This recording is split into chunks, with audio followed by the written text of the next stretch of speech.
एक गांव में बूढ़ी औरत रहती थी। उसका पति मर चुका था और उसके बेटे भी चल बसे थे। उनका इस दुनिया में कोई नहीं था। एक रिश्तेदारों के नाम पर बस एक भतीजा था।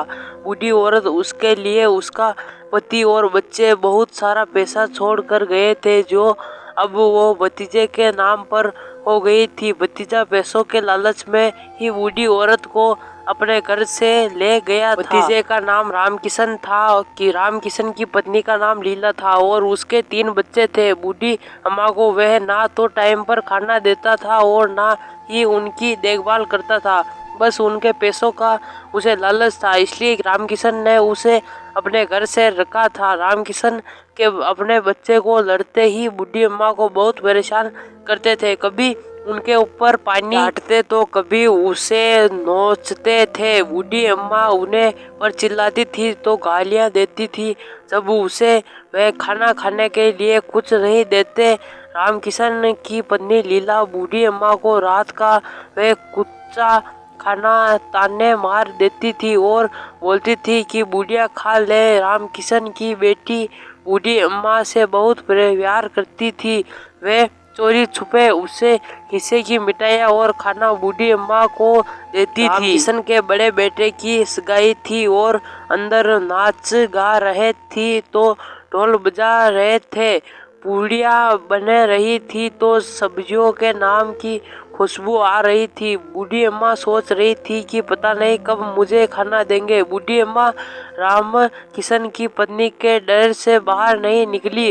वे उन्हें कोठी से ही बड़े बेटी खाने के लिए देख रही थी, क्योंकि उसने 2 दिन से कुछ नहीं खाया था। वह सोचती कि मुझे तो ये लोग रोटी भी नहीं देते, फिर इतनी बढ़िया बढ़िया पूड़ियाँ क्यों देंगे। बूढ़ी अम्मा को भी मैं पूरियों की खुशबू आ रही थी। उसने सोचा कि फूल के पास जाकर उसकी महक को भी अच्छी लगती है, क्योंकि ना मैं हलवाई से 2 पूरी मांगना हूँ, ना वह पैसों के बल सरकती। हलवाई के पास बोली और वहाँ जाकर ऐसा देखने लगी जैसे भूखी की तरह देखता है। बूढ़ी अम्मा हलवाई से कहने ही वाले थे कि उसे देखा रामकिशन की पत्नी लीला कभी इधर जाती कभी उधर जाती, हलवाई के पास आती, कभी वह बोलती खाना बना है या नहीं, सब खाने का इंतजार कर रहे हैं। इतने में ही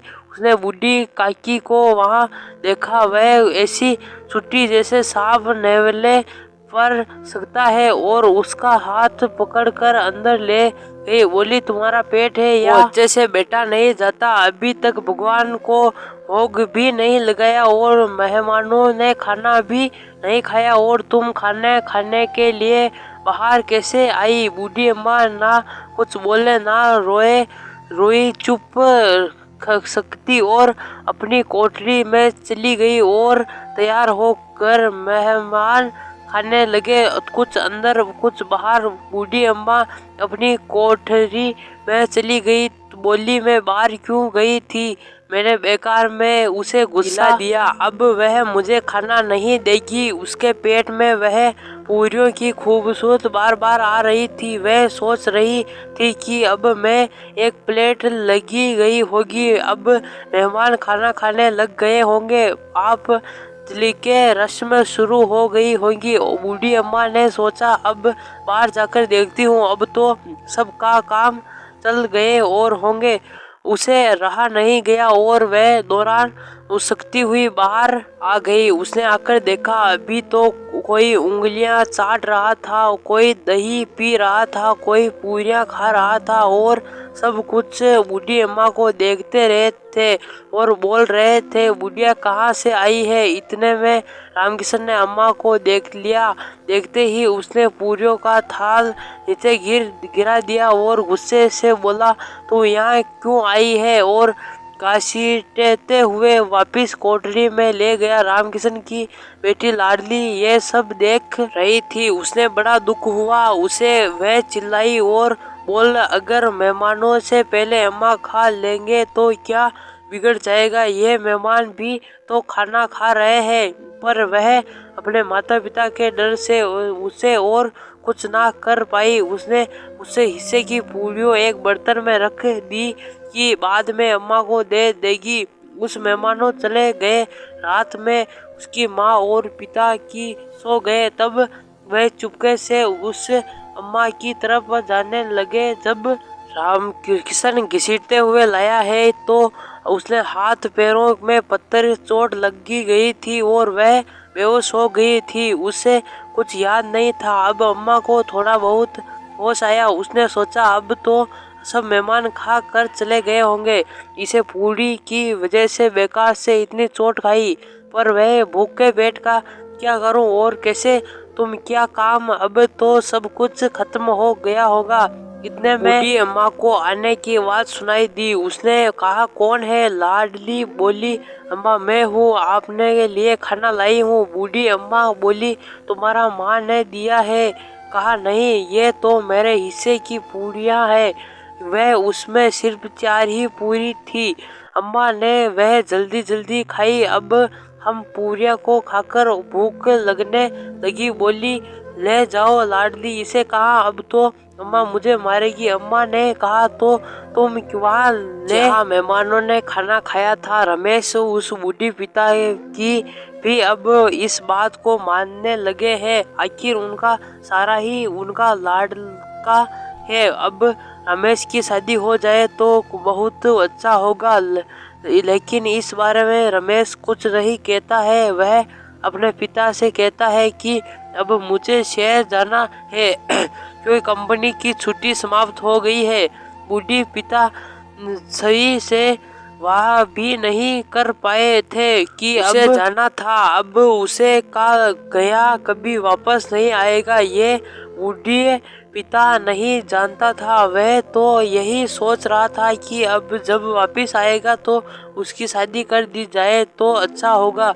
रमेश गए हुए 1 महीने हो गया था, लेकिन कोई खत भी रमेश ने नहीं लिखा था। अब बूढ़े पिता को बहुत चिंता हो रही थी क्योंकि अभी तक ऐसा नहीं हुआ था। उनका मन हो रहा था कि शहर जाकर अपने बेटे से यह मिल जाए। जहाँ यही सोच कि उन्हें खेत में काम है, वे खत लिख देते हैं उसका बड़ा ही शहर जाएगा। तो 2 महीने बीत गए थे, खत का कोई जवाब नहीं आया था।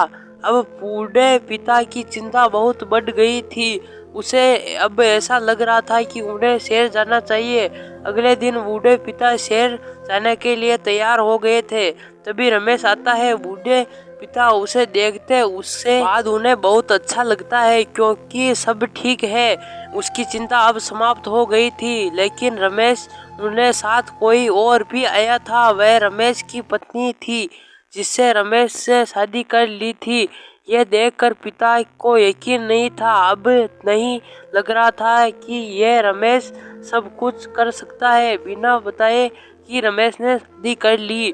अब रमेश कहता है कि यह सब जल्दी में हुआ था, मैं आपको बता नहीं पाया था। बूढ़े पिता कुछ नहीं कह रहे थे क्योंकि उन्हें लगता था कि वह उससे बेटे रमेश से शादी बहुत अच्छे से कर सकते हैं।